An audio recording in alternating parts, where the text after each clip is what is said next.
Glenn.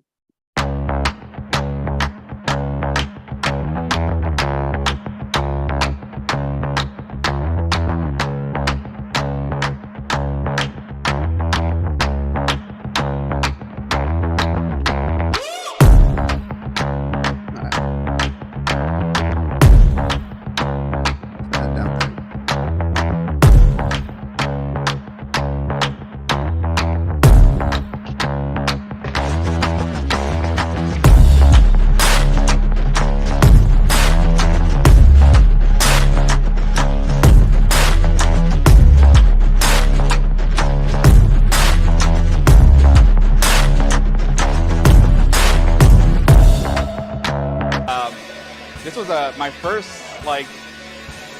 event like this. I've never been in anything like this, and I'm gonna break it down real quick.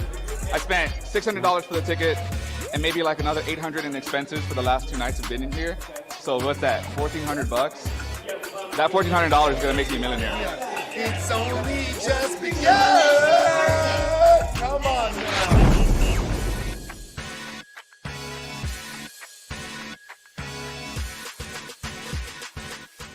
Hey, yeah, it's Cameron Springer. I'm with Growth Marketing Media. We're based out of Fort Collins.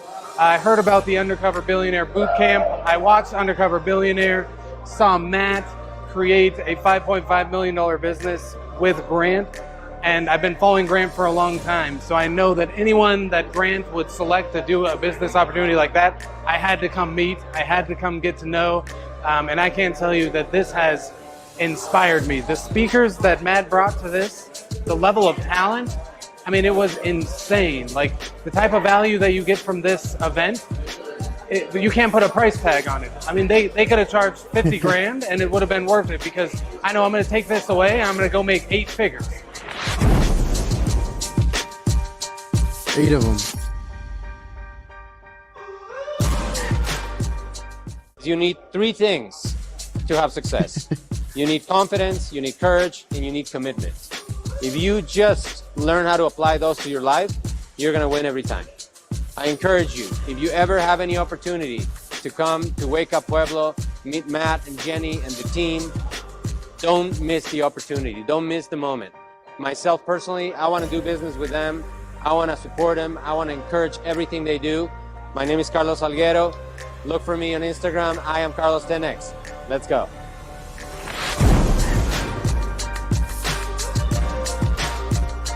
Is my audio still on? You can still hear me? My name is Chris Callier. I was on season 2 of Undercover Billionaire, and I wouldn't have missed this opportunity to come meet Matt and Jenny Smith and the whole team here at Wake Up Pueblo. Pretty exciting to see this crew and know what they've gone through to build something incredible, not only in Pueblo, but for the whole worldwide business community.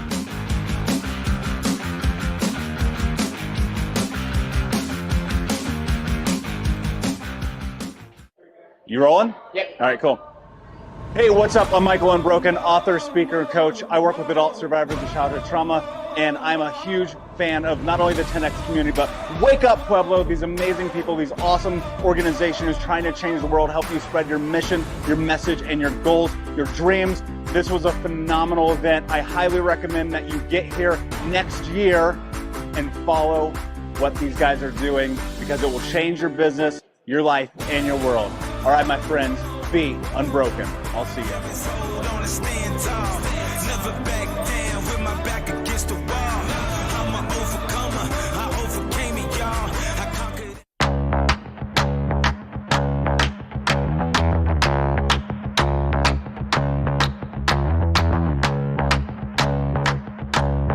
All right, guys, we're getting ready to start. I'm gonna let a little bit more people join in with just a few more minutes. We got to listen to this thing again. You guys are here early, so you get tortured. It just centers me that I know that we are just about to have our minds blown by Greg. This is that hype music. This is That's that before the Super Bowl. it. That's it.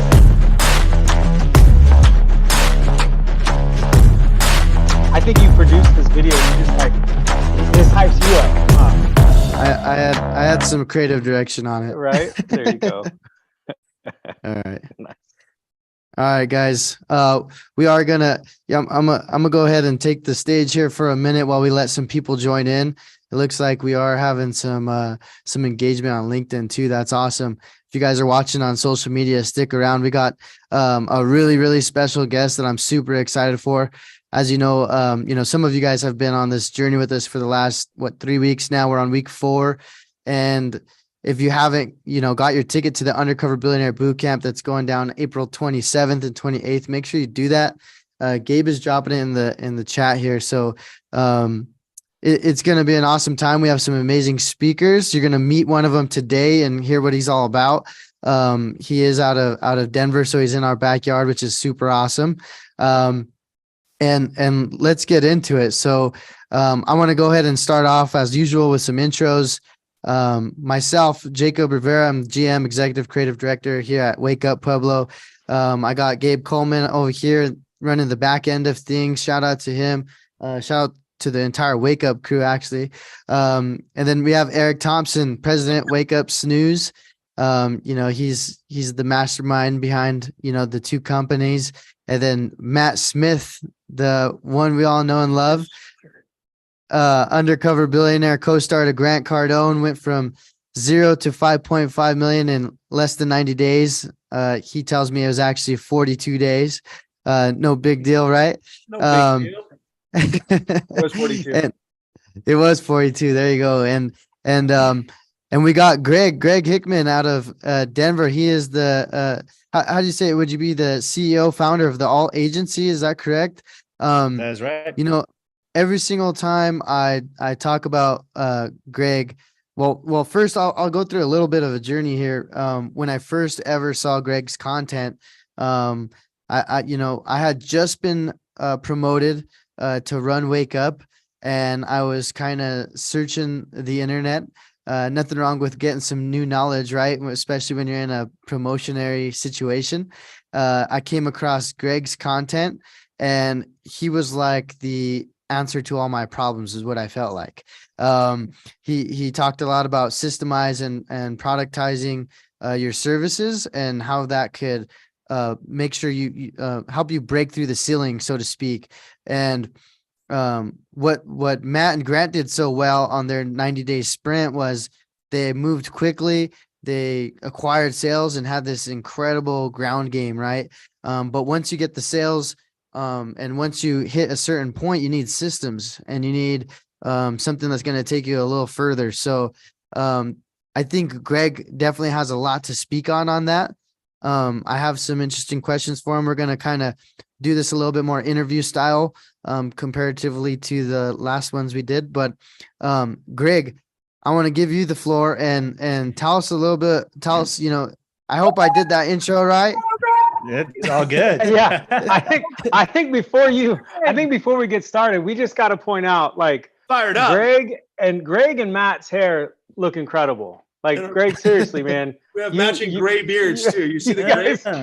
You guys must be like long lost brothers, separated at birth or something. That means we're super intelligent. Is that what's happening Something like that. right now? Awesome. Something like that. I thought I was looking at myself for a second, but it's really just Matt. Yeah. Excited to have you, man. Thanks for being on this, and thanks for all you do to the world out there. Yeah, thanks for having me. I appreciate it. For sure. So yeah, back to you, Jacob. Sorry to throw you off, but yeah, I mean, Just got excited. You was standing up. I'm like, should I stand up? I don't know. Should I right? stand up? I don't know what to do right now. I'm like, all right. Well, you got that new cool backdrop. You look good. This is the judgment-free zone. It's like Planet Fitness. This is the judgment-free zone right here. Right. Right. So, no, I think the one thing, obviously, I love that you were leveling up your knowledge, right, Jacob, when you got this opportunity, and one of your mentors, your virtual mentors, is Greg, right? So this is a cool moment for us all, because now it sounds like he's the answer to all your problems. He's definitely going to be the answer to all our problems. So I can't wait to see what he breaks out. He's got this cool little iPad that he's going to be drawing some stuff and blowing our minds today. So I'm excited, man. Prove it. Yeah, well. First off, before we hit that, because I think I could tell you have some stuff planned, Greg. But I did want to throw you a curveball question here, right at the beginning. If you had 90 days to create $1 million business, what would be the first thing that you did? I mean, I'd probably. Do I have all the knowledge that I currently have? Yes, absolutely. Okay. I mean, I'd first go to all the people that I know that have a lot of money, and I'd figure out what their biggest problem was, and then I'd make an offer to solve their problem. Would be the fastest thing. And I'd charge a lot of money for it, which is not the way that I would necessarily scale a business to $1 million. But if I had to make it quick, it would definitely be painful, but that would be the pathway. Few clients, very high ticket. Right. That's very similar to what we did. Yeah. Yeah. And it was a little Right. painful too. So it's like you see us. Yeah. That's awesome. Yeah, well, I'll go ahead. No, go ahead. No, I was just gonna say I'll go ahead and let you jam on your. I know you got a jam session ready for us. Yeah, I mean, I think. First, I was just going to say something about scale, right? Like, I think, and maybe this is contrarian to the whole concept of what we're talking about, but I do think that it's so easy, and I was super guilty of this. That pain that we were just referring to. It's like, it's very easy to go on YouTube or Instagram. And, especially if you're in kind of like the online entrepreneurial space, there's a lot of people sharing how to make a lot of money really, really quickly. And we hear the word scale a lot. And what I've learned is that everyone has a different version and different definition of scale. And so the first thing you should do is define what scale means to you so that you don't end up chasing someone else's dream. Because I've watched a lot of peers build businesses that they despise and hate and burn out and then shut it all down just to say that they made X dollars of money. And so that's where the pain comes from. Like, so that's I've learned a lot from making a lot of mistakes, but I've also realized that there are healthier ways to go about it. Well, I love that. And I'll just point out real quick, right? Grant talked about his secret mission when he came to Pueblo. Like, he basically couldn't use his contacts, couldn't use his name, and he had this underlying mission that he was on that nobody else knew, right? So the idea of that, but then you had to get people bought into this idea of scaling and growing quickly. And so the idea that you are basically saying is Grant had a deep sense of purpose because he knew he was putting his reputation on the line, right? He's in this 10X, he's Mr. 10X, right? So there's no way he could fail. And so he knew that he had to first partner with the right person. That was his biggest decision he made, right? Is I have to align with the right partner. And you said that. First thing I would do is take stock of my inventory of who are people in my ecosystem that have resources and what are their pain points. Right. And so that's essentially what Grant did is I got to go find this person and then I got to find out what motivates and drives them. And I got to get them aligned with my secret mission. And then I got to go duplicate that in the community. And so the idea of that pain, the pain for us is it wasn't our mission, right? Necessarily. It was this experience and this opportunity that was in front of us. And there was Matt leveraged his whole network to support the success of this this show and this premise, right? And then so fast forward now, we're in a space of building franchises, right? So we have entrepreneurs or aspirational entrepreneurs coming to our ecosystem, and we always start with why. And first of all, I know this sounds really good, and Matt makes it look better than anybody else on the universe, and it really is sexy, and it's really important. There's so many things. It is our mission. We want to disrupt, our communities through deep restorative sleep. Right. And our mechanism is going to be the Snooze franchise model. And people can connect with that. But then we have to put it back on them is what's the end result? What do you really want to create here? So I love that you started there is the idea of what is it that truly matters and what's the end result? Is it freedom you're looking for? What type of business you're building? And those are important qualifying questions, which obviously what I'm fascinated with is you found a way to build a scalable model and then customize that in a way or make it work for different, ecosystems and different businesses. So I'm fascinated to hear about that for sure. Yeah. Happy to chat on it. And I think, for anyone that just like, I'm going to reference what you just said, because building a franchise, like for anyone that like think about franchises that you've seen, right? Like there's fitness franchises, McDonald's, there's, I don't know if they're all the fast food restaurants, like all those, like there are franchises, Restore Health and Fitness, like right down the street. Like there's like 10 or 15 of them. Like they all operate the exact same way, right? You get, I go to Starbucks down the street versus Starbucks in Pueblo versus in, New York, and I order my drink. It's gonna taste the exact same almost every single time. There's obviously a small percentage where someone messes things up, but like that's because they have systems. And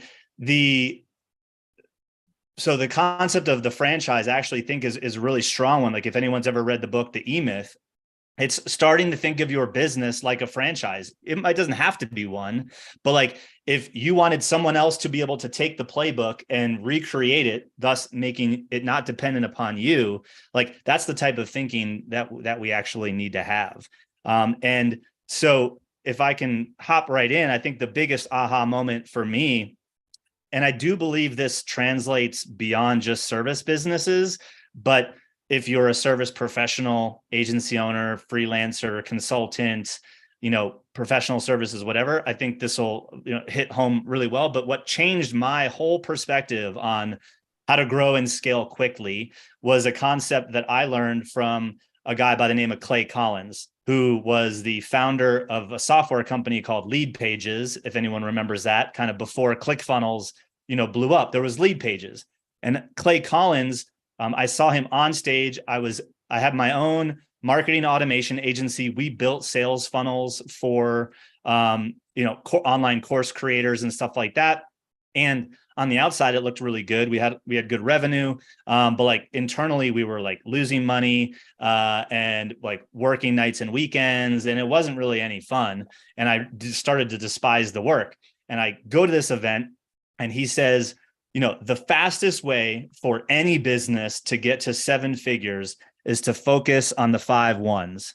So caveat, this is not my intellectual property. This was from Clay Collins. I like to provide proper attribution where necessary. And he said, the 5 1, if you can focus on the 5 ones, you will grow faster than you've ever grown and hit your target, really quickly. And so the first thing was to focus on one avatar, one person.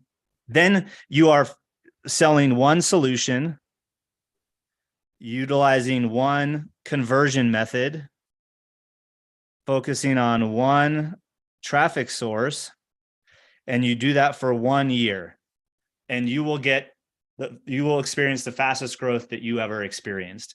And at the time, like I was able to say, okay, cool. Like we serve online course creators. Like I got the one avatar, but for the one avatar, we literally would just do anything that they asked us to do. So I had, in essence, like, 5 different solutions. We would build webinar funnels. We would do new onboarding campaigns. We would, build, the 5-day challenge funnels, the, Jeff Walker launch formula.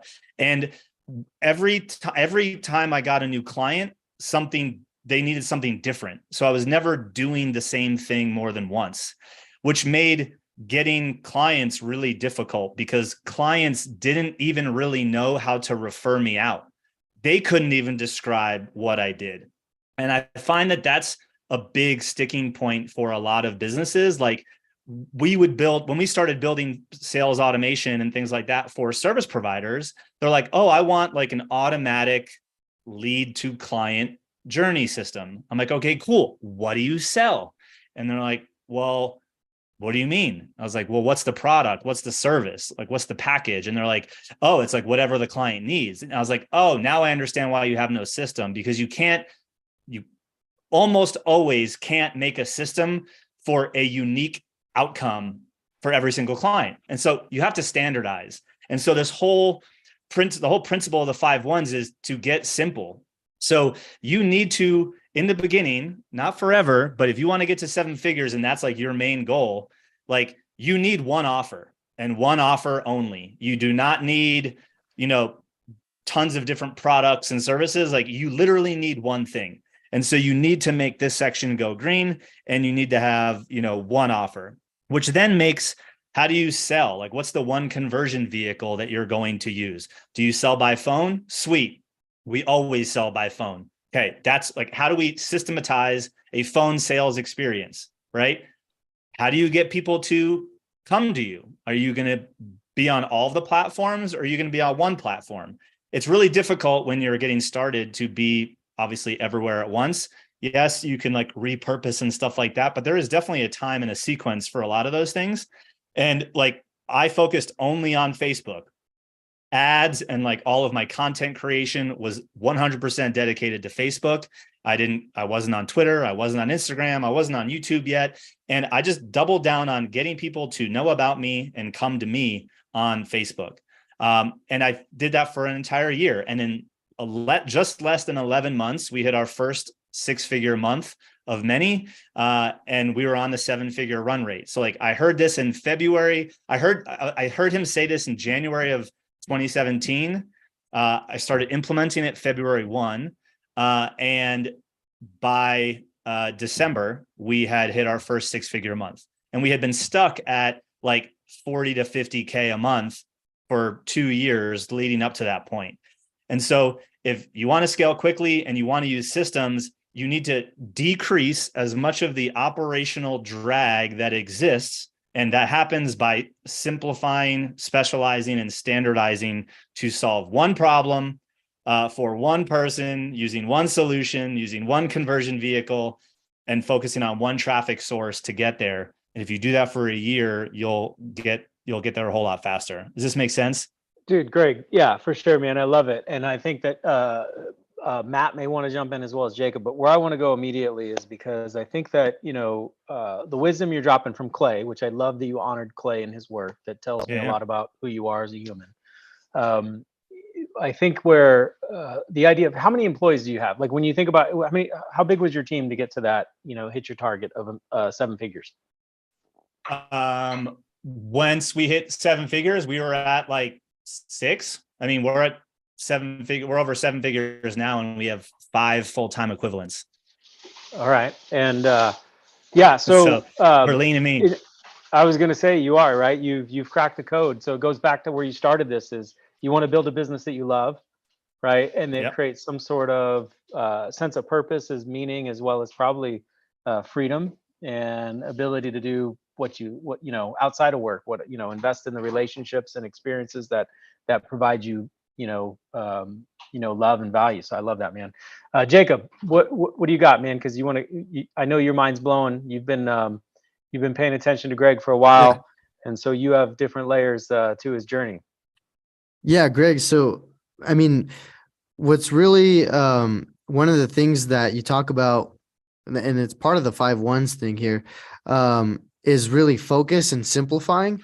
And I'm sure what was it like? What was it that made you think like, I need to get focused? Because everyone always feels that they're going to miss out on everything by focusing on one thing or keeping the main thing, right? They want to, we're a graphic design agency, but we'll build websites, or we're a social media company, but we'll build you freaking funnel or whatever it is. So like, how important is that, just to have a focus and just say, this is the one thing we got, and then going deep on that?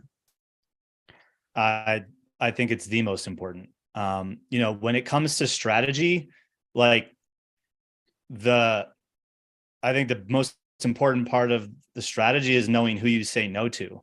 And yes, it is a little bit scary in the beginning. If you're managing, I was managing a handful of clients that did different things. Like, I wasn't in a position to just like fire all of them, right? Like, and I'm not suggesting that you do that, but you do have to start focusing. And as you start getting, like, there was a transition, there was a bridge for me. It's like, oh my God, I get it. Now I need to do this. I'm still reliant on kind of the old way of operating. Right. Let me focus on the new way. For every X new clients I got in the new way, I went and had a conversation with one of the old legacy clients, and we created a transition plan out. And I said, look, like, we're trying to grow. Here's where we got to go. And I think again, it's hard. But Alex Hormozy, who many of you probably have heard of now, if you haven't been on the internet at all, but like he makes this one comment that really is relevant. He's like, in order for the new to be born, the old has to die. And so, like, yeah, the way that you've been operating, if you're all over the place, every client needs something new, like, you cannot operate that way forever. And you'll need to create the bridge by focusing on the new thing and spending effort and time on getting those people. But like the opportunity that exists and how much simpler your life will be is like exponential when you actually commit to this focus. Yeah, and I'm assuming that the sales process and the marketing is a little bit easier because you know exactly what it is. And then well, like, as a service provider, you know, we talked about earlier, like, if we had to get started, like, you'd go talk to people that had, you know, big problems, right?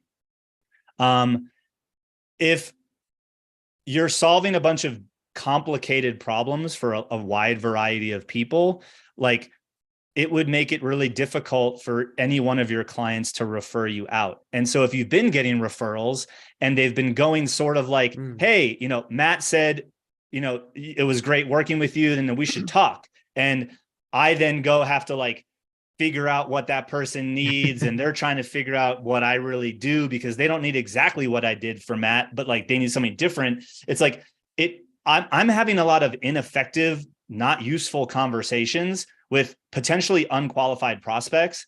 And I find that most people waste a lot of time with those sorts of conversations. It's like, I'm not really sure if I can help you, but I need the money. So I'm just going to make up an offer for you right now. And there's never going to be a system for that. Like, and so you're just kind of perpetuating it. So like, creating a standard offer allows you to have a consistent process for delivering that. Having a consistent process for delivery allows you to harness systems and technology. It also allows you to hire specialists that can deliver pieces of it on your behalf, so it's not dependent upon you anymore. One of the biggest issues with at least service-based businesses when you're a generalist is you go hire other generalists. And like, because you kind of need someone over here sometimes, but then you need someone over there sometimes. And now, on top of you trying to figure out how to grow your business, you also need to become a manager way faster than you even have those skill sets. And it's like, it's really difficult if you've never owned a business to all of a sudden have to be project managing 12 different generalists. Now you're overseeing all these people. You're going to have to come back and clean it up because you don't trust them, because you hire generalists. And now you're spending all your time and spinning your wheels. So it's like, all of that goes away if you can just commit to standardizing the service offering. You'll get better at delivering the result. Your clients will be able to refer you back out, which makes getting the next few clients a whole lot easier. If you want to run ads, easier. If you want to create content that speaks to someone's problem, easier. And so, like, you don't have to do that forever. You can expand over time, but like, to get to 1 to 3 million, you literally need 1, maybe 2 offers to one type of person. And the more you can stay focused on that, the systemizing piece is actually a lot easier and simpler. I love this. Yeah, let me make a comment. So I think, you know, from the Undercover Billionaire, what we did too, and I love what you're saying. So if anybody listens to this now or gets this unrecorded later, a lesson that was huge for me in my life is exactly what you're saying. Like, at one point, I think I owned 7 businesses at the exact same time.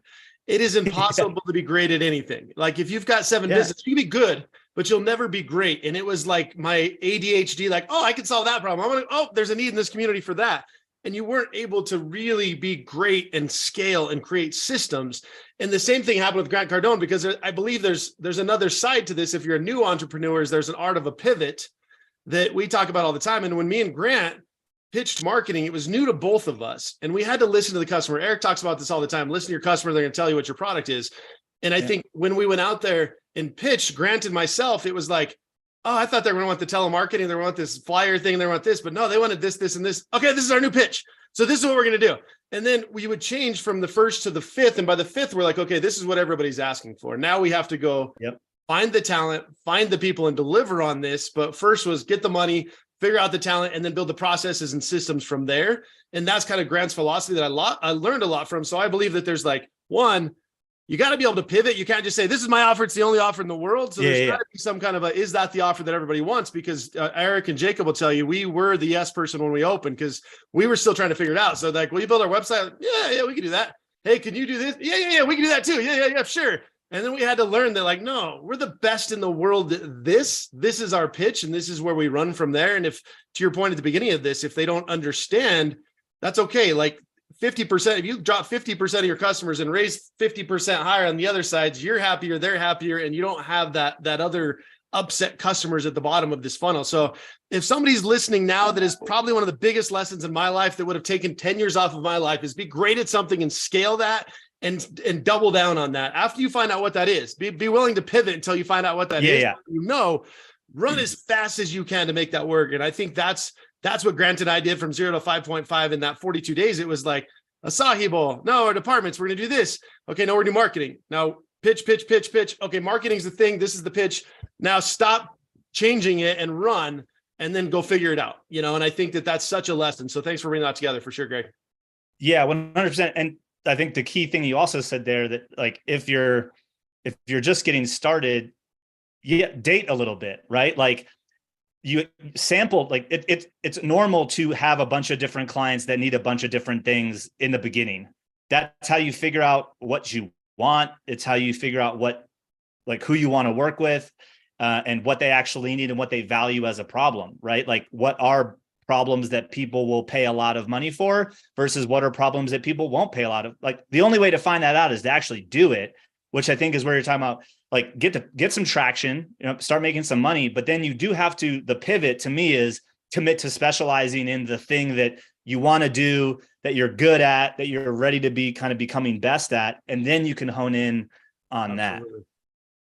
And on that, go ahead. What was that, Matt? No, I was just going to say it's something you enjoy. I think that's another lesson too, is like do something. If you're going to do this and go full in, you got to like it. I love mattresses and I love sleep. So I could talk about it all the time, but I don't know anything about cars. So I shouldn't be in the car business right now. You know what I mean? And make sure whatever that lane is you enjoy your life, whatever direction you're going. So I love that. But ET, go ahead. No, and I think, Greg, what you were talking about is you're really talking about building contagion, right? How can I make this message contagious so somebody else can quickly do my elevator pitch, right?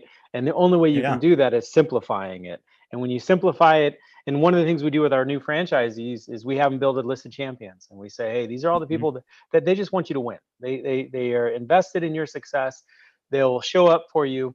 And if it's 25, if it's 100, whomever it is, I want you to come in during your pre-soft opening, and we want you to put them through our dream mapping process. And just go through dream mapping, which is really, it's incredible technology trusted by the Mayo Clinic but it's dynamic pressure mapping that is going to allow us to match your body dynamics with the pressure, and to alleviate pressure points, allow blood to circulate, allow you to fall asleep faster, stay asleep longer, all that kind of stuff, right? So you're not tossing and turning. So really, we talk about this dream mapping technology as the portal for deep restorative healing sleep, right? So of all the things that we sell and offer in our store, that experience is something that if you came into our store, we'd dream map you, we'd give you some data about your unique sleeping, needs, and then match you to sleep surfaces, and then go to sleep systems and the rest of our process. But when you leave, you're going to go and say, hey, you got to go see Eric. You got to go see Matt. They got this dream map machine, put you up. It's crazy. It's a screen, tells you what's going on in your body, and they're going to fit you for the right mattress. That allows our franchisees to synthesize their message, simplify their message, create an experience that's now contagious.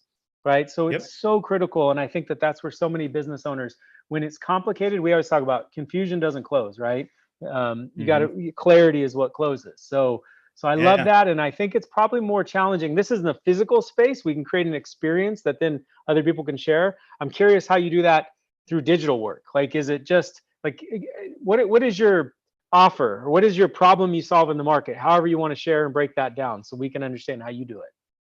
Yeah. Well, so our business has become helping other service providers figure out their one offer and then systemize around it. So like Right. our offer is helping you figure out your offer and deploy the systems to scale. So like in the first 30 to 90 days of working with us, we will have your new offer like mapped out on a 1-page visual roadmap, and you'll have a campaign that you can take to both cold and warm traffic to get your first few sales. From there, we validated it. Then we can start building out your sales funnel, your new client onboarding funnel. And this is kind of like, I'll give a sneak peek into like, we say systems, but like, what the hell does that mean? Like systems can mean a lot of things to a lot of people. You actually don't need a lot of systems to get to 7 figures if we're going to like just give an arbitrary goal for the moment.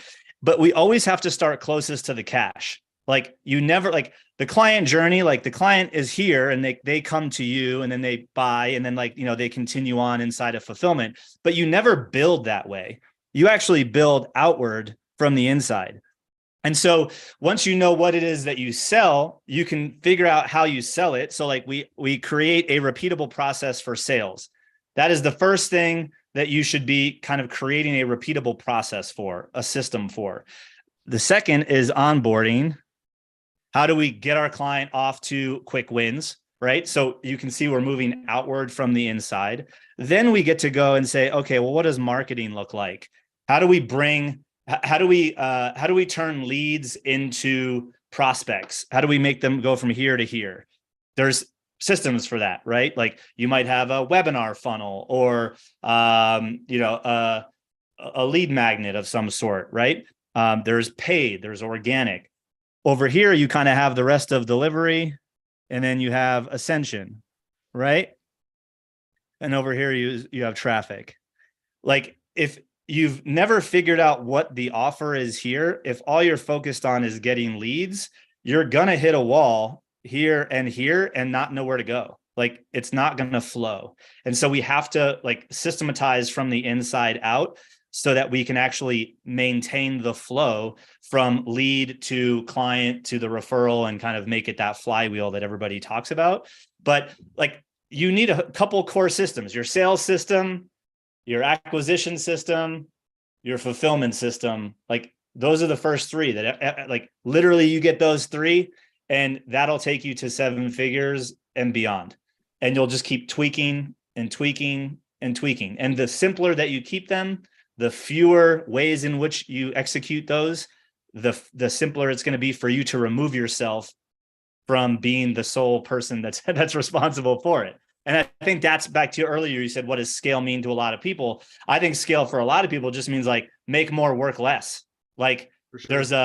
There's an exponential, like my revenue can go up exponentially without my expenses being the exact same, right? Like I can make a lot more money with only like increasing my expenses a tiny bit. Like to me, that's scale and that's leverage. And we only need a few systems to do that. Are you still finding your agency owners on Facebook? Is that your lead source? We use Facebook and YouTube. And then where do you? So you got your marketing system that leads you to now your sales system to your conversion system. Is that all in the digital space, or are you working phones? Digital to the phone. So all of our content fundamentally points to one video. Calls get booked from that one video, or if they don't book, they go into an email series. They're getting emails and retargeting. We do and have occasionally done outbound to those inbound leads. And that's all we've done really to get clients. So it's like organic content and paid goes to one video. One video leads to one call process. That call process leads into one product. And that one product generates over 7 figures a year with a team of less than 5 full-time equivalents. That's impressive, man. And then are you, what's your average ticket? Are you cool giving us that break? I'm just curious of the value. I'm trying to figure out the value for the audience, because obviously they're going to get an ability to have proximity to you and your wisdom on stage in Colorado, right? Yeah. Our offer is just over 20 grand. And we've had other like downsell type stuff in the past, but like our flagship offer is a 20K program. It's kind of like a hybrid service / one-on-one small group, training / consulting. Love it. And then on that 20 grand, are you setting guarantees that the system's going to generate X amount of revenue in their offer? Like, how do you work on that? Yeah. So here's my guarantee dilemma. So I won't I won't take this as I created this, because I did not, but I heard someone say it and I was like, you said what I was thinking.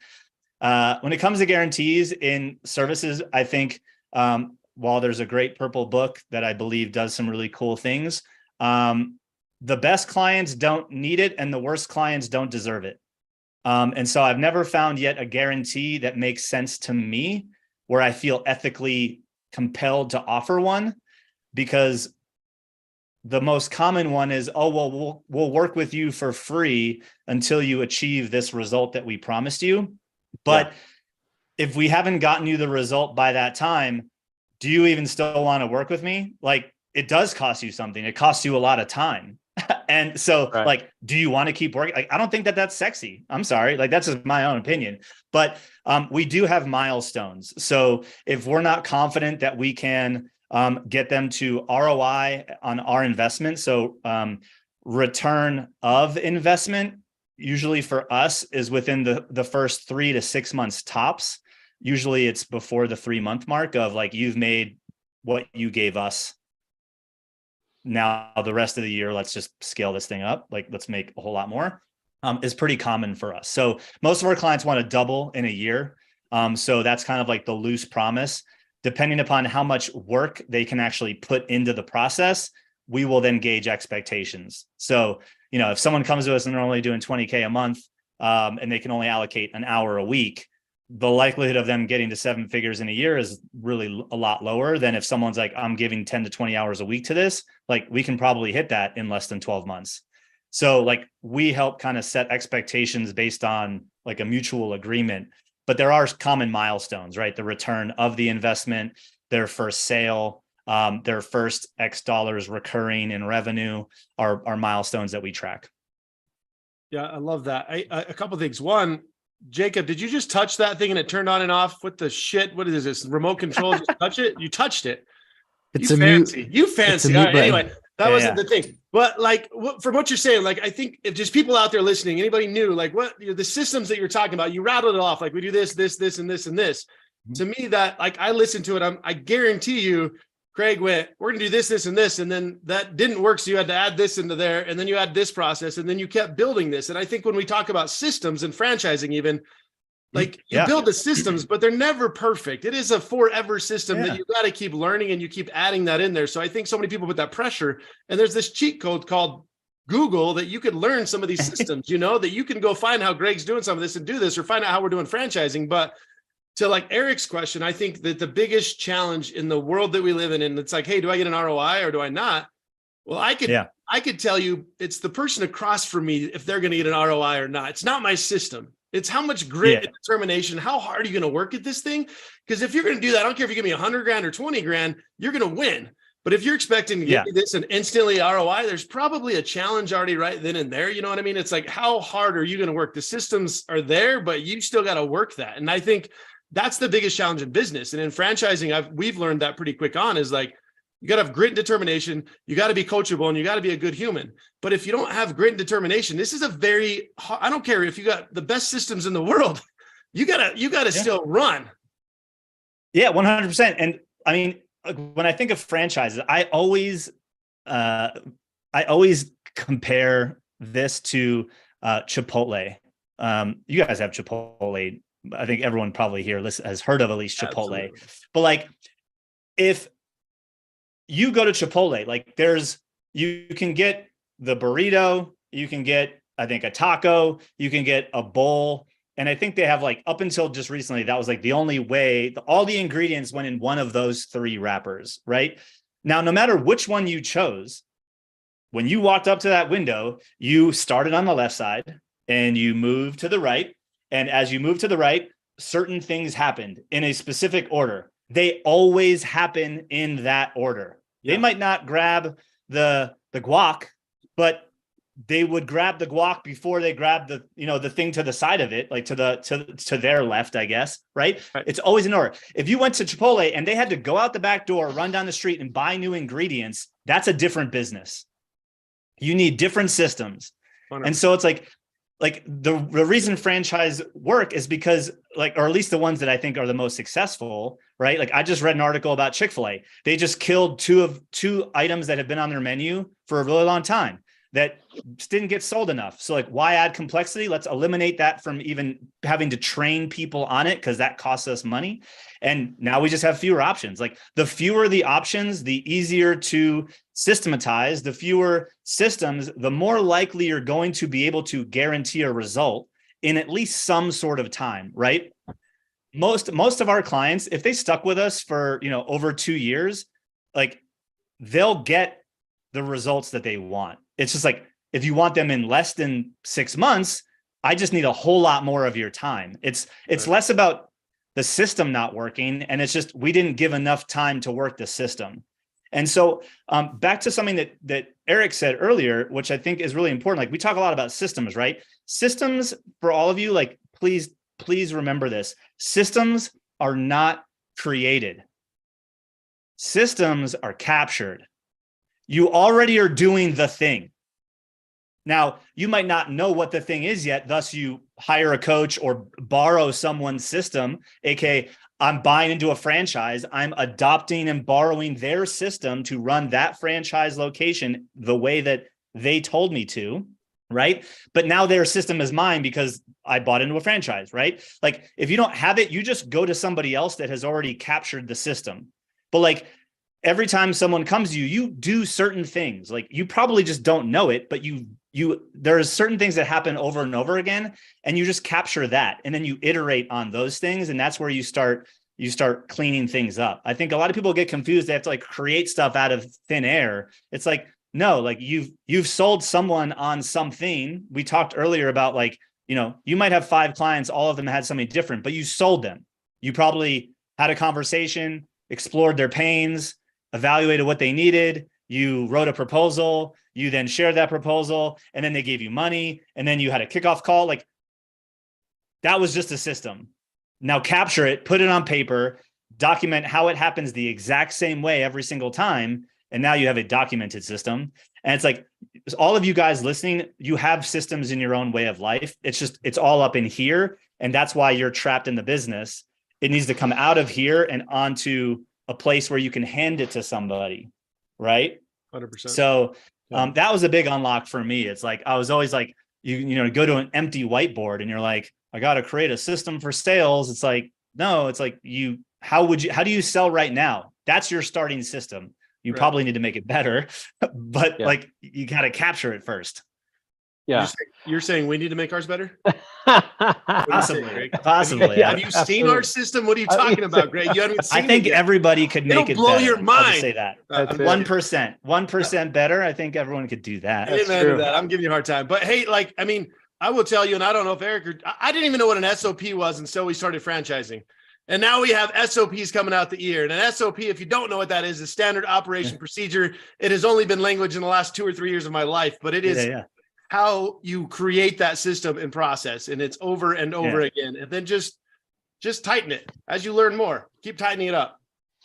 Yeah, I think, Greg, this year's theme of this is our 2nd edition of Undercover Billionaire Bootcamp, right? Yeah. And one of the things we're really leaning heavily into, because we're listening to our audience and our community, how do you create clarity in a world of uncertainty, right?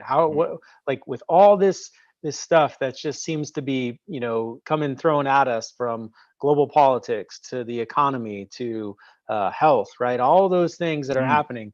How do we create clarity and move forward? Because I think one of the things that Matt and Grant did so beautifully during, their 42-day run together was, there was a high level of confidence, and they had, a clear mission, right? They knew what they were setting out to do, in a sense of Matt didn't know what Grant's underlying mission is, but they knew that they wanted to build this agency together, right? And really wake up Southern Colorado. And so the idea of what uncertainty creates for business owners is obviously a lack of confidence, or the stagnation, right? They feel immobilized and they're not they're not varying from their strategic plan, even though the ecosystem has changed a little bit, right? So some of these real world challenges. Now you're helping business owners and agency owners, and so I guess what I'm asking for you is, when you think about small business owners, entrepreneurs, what do they need to be paying attention to in this environment, in this economy, as we're looking at sliding into the recession, or whether we're in the recession, depending on how you define that? What are you seeing, and what do you suggest people, what type of action should they be taking? I don't know where you guys stand on some of these things, but I would highly encourage, if you're entrepreneurial, and if you're listening to this, you're probably entrepreneurial. I would highly encourage you to not watch any of the news or consume any of that stuff at all, because it's not going to help you get anywhere. It'll make you feel crappy about yourself and create a lot of that doubt. And quite frankly, most of it you can't control anyway. So I think if you can go blinders on in regards to that, it's probably one of the healthiest things for you, which will give you the room to figure out what it is you want, right? Even when we think about systems or whatever, like the business that you guys were creating, like they got together and they got clear on, we heard this word vision. One of my mentors asked the question, what do we want to have happen here? I'm going to do all this work, but what do I want to have happen at the end of the day? I want this agency that has at least 50 clients, and we're helping them do these things and achieve these types of goals. We got to get clear on what we want to have happen here in whatever our business is, right? We want we want more people sleeping better. We want more small businesses to be making more profit and working less. We want marriages to last longer than they've been lasting. Whatever your outcome is, it's you got to get clear on what you want. And what my mentor taught that I think one of my mentors taught me that I think is super critical, that I honestly overlooked and have to revisit often, but avoid all that stuff, figure out what you want. And the lens that he gave me that I think is really powerful, considering the market and all this stuff, even not considering the market, I think this is still good advice, but more so now than ever, as I alluded to at the beginning, it's so easy to build something that is someone else's dream right now if you don't stop and figure out what it is you want and what matters. And it's so easy to just adopt and borrow blindly, unconsciously, someone else's definition of success, because it's a lot harder to spend the time to figure out what it is you want. That's hard work. I talked to my dad, he's 75 years old. Hey, what are you doing? He's still figuring out what I want to do with my life. Sometimes people say that jokingly, but I think your parents and my parents, that there's some truth to that. And I don't want that to be my answer at that age, right? I want to have a clear vision. And so when I think about whatever business I'm creating, so any entrepreneur, again, listening, you have to get clear on what you want so that you can at least be certain about the activities that you can focus on to potentially get it. And I think there's really 3 currencies, unless I'm missing one that I've never heard of. But I think about my business and it needs to afford me a certain schedule. So time, there's time, energy, and money. If I'm doing this thing that the agency that you guys talked about, or whatever your franchise model is, it needs to allow me to work a certain type of schedule. Here's the schedule that I want. I want to work 4 days a week, ideally from 10 to 4. I want to go on 4 vacations a year, 2 international, 2 local. Paint me a picture of how you want to spend your time. Then when you are working, how are you utilizing your energy? I want to be focused on these 5 activities inside the business. I'm sure there's things that Matt wants to be doing that are his zone of genius, that if he could spend all of his time on those things and have someone else do these other activities that he does not enjoy, he would be a happier, more productive person. We all would. So what are the roles that you want to be responsible for inside of your business? And then what are the other roles that are not that role that you would need to help you run a real business? It helps you figure out who you might need to hire, how many people. And then this lens is really great, is money. If my business allowed me to work the schedule that I just described, and when I worked, I focused on these 5 types of activities because that's what I love. That's my zone of genius. And it paid me X dollars a year at a minimum, I would do this for the next 25 years. Easy. I would ride this into the sunset. And that doesn't mean you can't make more. Doesn't mean you can't work more than the time. But like, you need a baseline of, my business needs to return me this time, energy, and money, or else it's not even worth doing. And I don't think enough people are clear on that. And thus they design businesses that make a lot of money, but then require them to do a lot of things that they don't want to be doing. And then they burn it all down.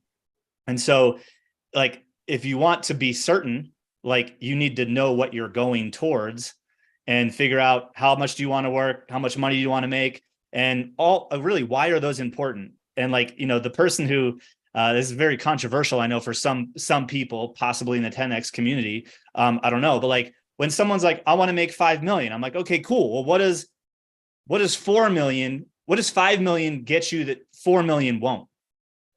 And if you don't have a good reason, I don't think your target should be 5 million. I'm sorry, that's just me. like, because why? Right? Like, you need a good reason. And then, because then you start creating things that are just unnecessary. And I think a lot of us are solving problems that we don't have or need to have, or creating the problems. And so if we can get clear on what it is we want, what do we want to have happen here? I want a business that allows me this time, energy, and money at a minimum. Let me go create that. And then I can build something that is capable of making possibly more. I think a lot of us smaller businesses, which, by the way, small business goes up to 50 million. So like, that's right. My mind big, but like, small is 0 to 50 million, right? I think 250 employees or something like that. Like, by definition, like, we are trying to build something in that ballpark, and we need to be clear on it.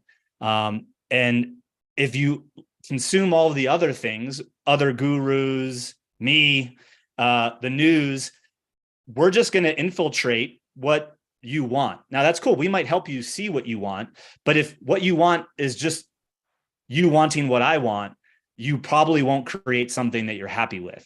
And I've been guilty of that personally. I think it's the curse of social media today, is like, I don't know, it's hard to spend 24 hours just thinking about what you want and writing it down, because it's hard work. It's way easier to be like, oh, someone said make 7 figures. Like, I'll take that, you know, like, so I don't know if that answered the question, but it's something huge. I'm like very passionate about at the moment. I love it. Hey, I'm going to have to get off of this in a second. So I want to leave it with Greg. Thank you. I think, you know, for the uncertainty, like what Eric's talking about, I think like what you're saying is so unbelievably powerful. You got to have the end in sight. What is your end in sight? And I don't even believe in the word recession. I think it's a made up word. Yeah. That, you know, I truly believe that this is a beautiful time for the hardest working person to win. And Hell yeah. It is proven every time there's one of these downfalls, the harder working people win in the downfalls. And I know with 100% confidence, I will outwork every one of my competitors. There's zero chance of me not winning, but that's the mentality you got to go in. What's the end goal? And like, I don't even watch the news, like you said, because it is so easy to get caught up there. But even if you do, like that, they're painting an image out there. Like, how do you outwork everybody out there? Outworking people will always win. I'm about to beat all these guys here on, a fitness competition we're doing in the house, and I'm nowhere near as in shape as these guys, but I will win. I will outwork everybody here. I'm just saying. But that's what you need to know when you go out there, is you got to outwork everybody else, and you got to have what you're saying. Like, what's the end of night? Like, that's even great for us to think about, because I don't even think we always think about that. We're always hitting these goals, but it's like, what is that, and why is the purpose of that goal, before you just say, we're going to change, 20 million people sleeping better and 300 millionaires. Well, what does that mean? Like, what does that really, really mean? And dial into that. Like, that's a purpose. What is that? What's that for? So it's beautiful. No, I love that. And Matt, as you jump off to the next thing, I think, what you're really, both y'all are saying, are talking about alignment. And I think that's really what is so critical about, what we're creating at Undercover Billionaire Bootcamp, is bringing people together that will help you identify what matters most to you, and then equip you with, a community to support you along that journey, but also, set you up with some skills and some tools that you can actually leverage and execute on. So, I mean, I think alignment truly is everything, starting with the why, and what are the results you're trying to create, and then just making sure that your actions, demonstrate that that's that align. It's all alignment. So I love that. I think, Matt, I appreciate, Hey, you thanks, rolling guys. through. Greg, I appreciate you on here. If anybody's seeing this now or has not gotten their tickets, I think there's still a couple Get left. your But I will tickets. tell you, this is every part of your life to get through this crazy time. Health, wealth, family, self, spirituality. There will be somebody here like Greg in every part of your life. Get here. If you haven't gotten a ticket, you better get your tickets because they're about to sell out. So, Greg, look forward to learning more from you and seeing you in person. Likewise. Have a great day. Thanks for being here, my friend. Yeah, Greg, and I want to honor your time too, man. I think you've been, very giving, and I think that that's one of the keys to our community is people show up and give first. Goes back to what Grant did on the show. He showed up in a community and found out what problems he could solve for Matt, developed a relationship, and then built the alignment, and then they went off and fought together. I think one of the things I'm excited about you, and I love that you even said, something about, hey, this may be controversial in the 10X community. I think we tend to identify as, there's so much love and like good energy in the 10X community. We tend to be a little more heart-centered, and we activated kind of a unique group within the 10X community because Matt just is kind of this, fun-loving, gregarious, but tactical and tenacious, entrepreneur. And I think that, what we were excited about you and presenting you in front of our audience is that I always think about when I'm choosing an event to go participate in, I want to find out who are the speakers, what do they value, right? Because they're going to activate the people in the seats to my right and left. And I'm really there. I'm not always going to have proximity to the speakers when I go to an event, but I am going to have proximity to the people in the audience. Now, our event is a little bit different because it is intimate, 120 to 150 people. And there's plenty of opportunities for follow-up questions and meaningful connections with the presenters. But more importantly, what I love about you is you are bringing this, you're going to activate an entrepreneur who is exhausted, maybe, right? Either starting out or they're exhausted. They got incredible skill sets. They understand that they have a solution to provide to the market. They may be struggling at cloning themselves, so to speak, to be able to figure out how to solve all the problems that they're capable of solving. But what you're going to help them is you're going to organize and prioritize them. This is what problem you're best suited to solve. This aligns with the problem, the marketplace, the solution that is required. And let's build a system around those 2 points and then rinse and repeat. And so that freedom, a lot of people talk about freedom, but you really have built a business to create leverage and freedom for entrepreneurs. And I think that that's noble. And I'm excited to see, I'm excited to have our community have proximity to you. But more importantly, I'm excited to see, who you activate and who you bring into the community that may not be, familiar with Undercover Billionaire or Wake Up Pueblo, right? So those things, I think that there's so many opportunities for you to support and I guess elevate where they're at in their business, right? Where these folks that are going to be, you've done a lot today, but I think on stage you'll do more. And I'm just excited personally to have proximity to that, but I know for our audience as well. Yeah, I'm super excited. That's like the perfect size event in my opinion. And yeah, I'm excited to kind of break down some of these things a little bit more tactically. But I think like we covered some ground, here, in order to create a system, you kind of got to know what you want. I think it's very easy to over systematize. And it's like, we can create SOPs to death, like we joked about earlier, but like, what if you only needed 4 SOPs to build a 7-figure business? Like, why create 100? What's the simplest way to systematize and remove yourself as the bottleneck and give you the business that you want, right? One that serves you and not the other way around. And, we'll have the ability to kind of get deeper, at the event. Awesome. You going to close this down, Jacob? Yeah, I do want one quick question on that real quick, Greg. By the way, you're getting a lot of love on the metaverse across YouTube, LinkedIn, Facebook. A lot of people are saying that this has been a great discussion here. And guys, if you do have any questions, you could drop it in wherever you're watching from, and we'd be able to see it and ask. But you just mentioned, having too many SOPs. And I think one of the things was like, we realized we needed systems and we got obsessive about systems, but how detailed should those be? Because sometimes I see, someone will build out SOP that's like 2 pages long. It looks like a Bible. And I'm like, hey, no one's going to read that. no one's going to follow that system because it's too overcomplicated. So how can we make this 1 page, 5 bullet points, something like that? What's your kind of stance on that? Yeah. My friend Chris Ronzio, who owns a company called Trainual, they do like online training manuals inside of software. He has this great quote. He says about SOPs, like, learning to do and doing are two different things. And I think a lot of people create SOPs that are the learning piece, which is great. Like, you need to reference that in, onboarding your team and getting someone indoctrinated to how to do the thing. But if you hire smart people and you have a process to teach them how to do it, they probably only need some sort of a checklist to make sure that they've done all of the things. And they don't need to read the 2-page manual, or at least they shouldn't have to read the 2-page manual to do the task every single time. So if you can compartmentalize the learning of how to do and then the everyday doing as to two separate pieces of collateral, you just use them at different times in the journey, right?